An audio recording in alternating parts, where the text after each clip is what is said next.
Mobile और mobile accessories की जब भी बात आती है तो ज्यादातर हम लोग एप्पल, सैमसंग, शियोमी इन्हीं सब कंपनीज की बात करते हैं जो कि इंडियन कंपनीज नहीं है। लेकिन इलेक्ट्रॉनिक्स की दुनिया में एक इंडियन ब्रांड बहुत तेजी से आगे बढ़ रहा है और इन विदेशी कंपनियों को टक्कर भी दे रहा है। मैं आपकी जानकारी के लिए आपको बता दूं कि पूरी ही दुनिया में एप्पल, हुआई, शियोमी और सैमसंग के बाद ये इंडियन ब्रांड पांचवा सबसे ज्यादा यूज किया जाने वाला ब्रांड बन चुका है। इस ब्रांड का नाम है बोट।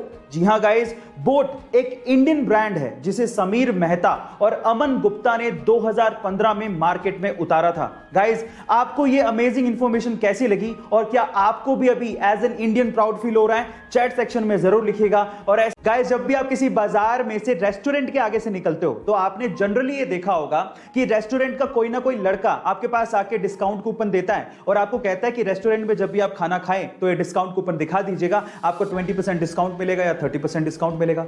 आप कूपन ले लेते हो लेकिन थोड़ी आगे जाने के बाद उसे फेंक देते हो। लेकिन टेली स्टोरी नाम का एक रेस्टोरेंट है, उसने अपना डिस्काउंट देने का एक गजब तरीका निकाला है। उसने 2000 के नोट के जैसे दिखने वाले पेपर पर अपना डिस्काउंट कूपन छाप दिया और उसे सड़क पर फेंक दिया। अब लोग क्या करते हैं, लोग 2000 के नोट जैसा पेपर देख के उसे उठा लेते हैं और जैसे उसे खोलते हैं तो उसमें लिखा होता है कांग्रेचुलेशंस, आपको 20% डिस्काउंट मिलेगा अगर आप होटल में जाके खाओगे तो गाइस, कहां हम लोग डिस्काउंट कूपन फेंक देते हैं, लेकिन यहां पर इन दिस केस मार्केटिंग इतनी जबरदस्त है कि लोग जमीन से उठा के डिस्काउंट कूपन को पढ़ रहे हैं। गाइस, आपको ये मार्केटिंग आइडिया कैसा लगा? चैट सेक्शन में हमारे शरीर में फेफड़े ही वो पार्ट हैं जिसकी वजह से शरीर के एक एक अंग को ब्लड के थ्रू ऑक्सीजन पहुंचती है। यानी कि हमारी बॉडी के लिए ऑक्सीजन लंग्स यानी कि फेफड़ों से ही आता है। अब आप फेफड़ों का काम तो समझ ही गए हैं, तो अगर मैं आपसे सवाल पूछूं कि पृथ्वी का फेफड़ा किसे कहा जाता है तो आप लोग क्या कहेंगे? यानी कि पृथ्वी को एक्चुअली ऑक्सीजन कहां से सबसे ज्यादा मिलती है? चलिए मैं आपको बताता हूं।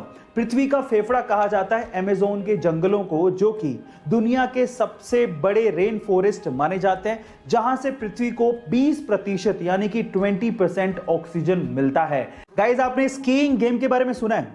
सुना होगा, और नहीं सुना तो देखा तो जरूर होगा, जिसमें एक लकड़ी के पट्टे पे खिलाड़ी बर्फ के ऊपर यानी कि आइस के ऊपर स्लाइड करता है।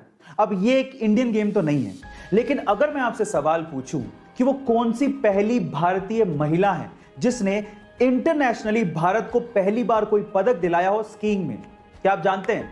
चलिए मैं आपको बताता हूं। उस महिला का नाम है आंचल ठाकुर, जिन्होंने 21 वर्ष की उम्र में सन 2018 में इंडिया को पहली बार स्कीइंग में कोई इंटरनेशनल पदक दिलाया, और वो भी ब्रोंज मेडल उन्होंने अपने नाम किया था। और इस पर प्रधानमंत्री मोदी जी ने उन्हें मुबारकबाद भी दी थी। गाइस, आपको ये इंफॉर्मेशन कैसी लगी? चैट सेक्शन में जरूर लिखिएगा।